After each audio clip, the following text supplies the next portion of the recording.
Қайырлы күн, тағы да қымбатты оқырмандар, мен ютубтағы мен каналыма қош келдіңіз. Егер де алғаш келіп отқан оқырман болсаңыз, каналға тіркеліп қойыңыз. Сіздермен бірге мен дәрігер Маратбековна. Бүгінгі біздің айтатын тақырыбымыз железодефицитная анемия.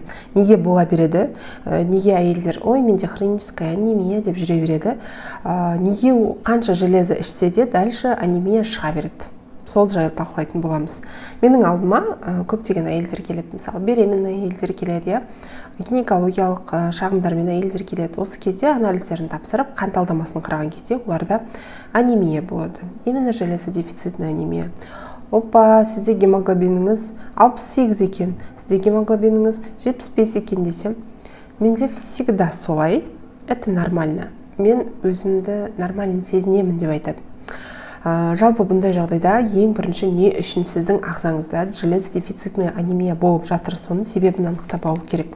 Бірінші себеп ол кровотечение болуы мүмкін. Мысалы, етеккірі ұзақ уақыт келетін әйелдер бар да, 10 күн, 12 күн, бір күнде 5-6 прокладкадан ауыстырып, оларда явно железодефицитная анемия болады. Неге болып жатыр? Может, сізде гормональное нарушение шығар.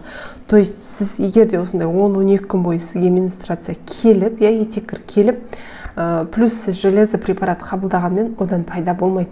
Бірінші себебін анықтап алу керек, соны устранить ету керек. Әйтпесе, сіз емдемейсіз, просто организмге поддержка жасап отырасыз железоны беріп. Одан сайын түсіп кетпес үшін просто железоны ішіп отырасыз. Енді тағы бір гинекологиялық себептері бар. Ол миома болуы мүмкін, ол полип болуы мүмкін, немесе киста болуы мүмкін. То есть гормондардың бұзылысынан көп мөлшерде женский ауруларға байланысты қанның көп келуі, кровотечение деп айтамыз, былай айтқанда. Осының себебін анықтау керек және оны тоқтату керек.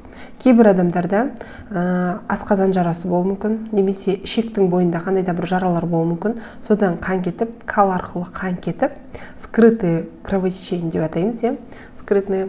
Осы тоже сол себепті анықтап алу керек. Всегда, егер де сізде хроническая анемия ма, іздеңіз, себебін іздеу керек. Не үшін болып жатыр? Бір жерден қан кетіп жатқан жоқ па? Ең бірінші осы сұраққа жауап беру керек. Екінші, ол биолог тағамдарын дұрыс қабылдамау. Организмде биолог жеткіліксіздігінің болуы. Егер де биохимиялық талдама арқылы общий биологтың деңгейіне қарайтын болсақ, көп адамдарда тоже ол да төмен болады.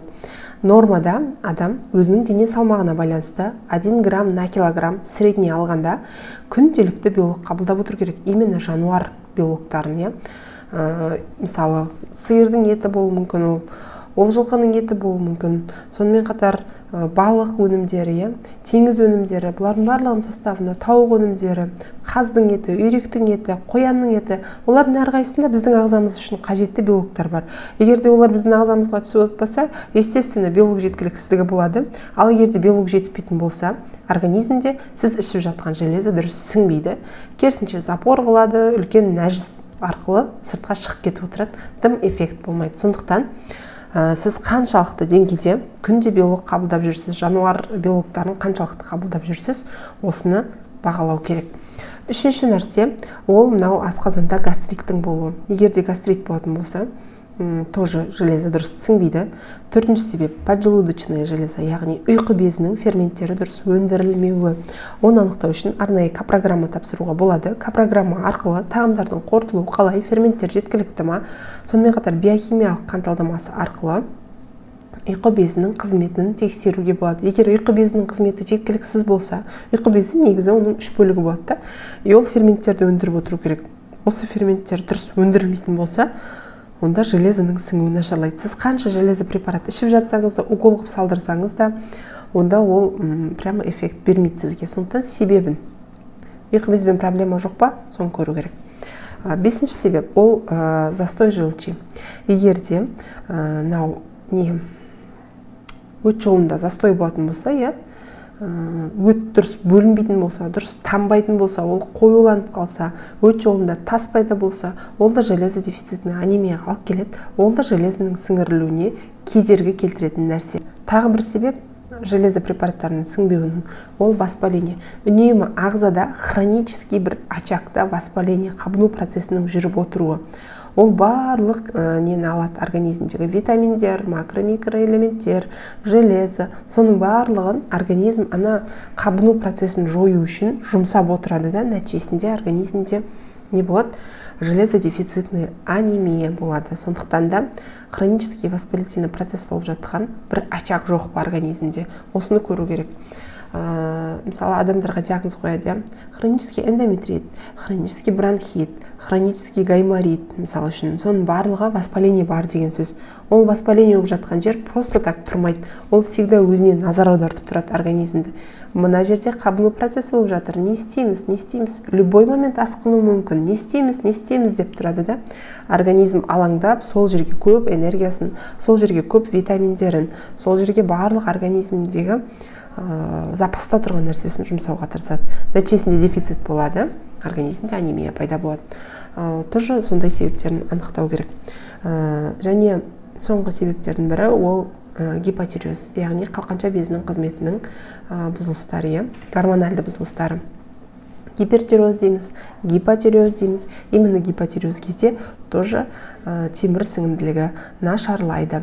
Сондықтан да мен қазіргі таңда пациенттерге айтарым, просто так барып, внутримышечно, внутривенно, өз бетіңізше, мысалы үшін уколдарды салдырып, мен железімді көтердім деп ойламаңыз. Немесе күнделікті железі препараттарды ішіп алыспаңыз. Бірінші, дәрігермен отырып, қажетті анализдерді тапсырып, не үшін железодефицитный анемия болып жатыр? Оған себеп не? Сол себепті анықтау керек. Кез келген нәрсенің себебін чүк еткізіп алып тастайтын болса, онда оны емдеу оңай болады. Осы себебін бірінші жойып, сосын барып қалпына келтірсек, анемия қайтадан сізде қайталанбайды. Анемия деген көп аурулардың бастамасы. Бүгін емдемесеңіз, ертең артынан басқа ауруларды ертіп келе береді. Сондықтан всегда адам өзінің денсаулығына мән беру керек, анализдер тапсырып тұру керек. Өз денсаулықтарыңызға ерекше назар аударыңыз, себебі денсаулық ол Алланың берген бізге аманаты. Сіздермен бірге болған мен дәрігер Маратбековна.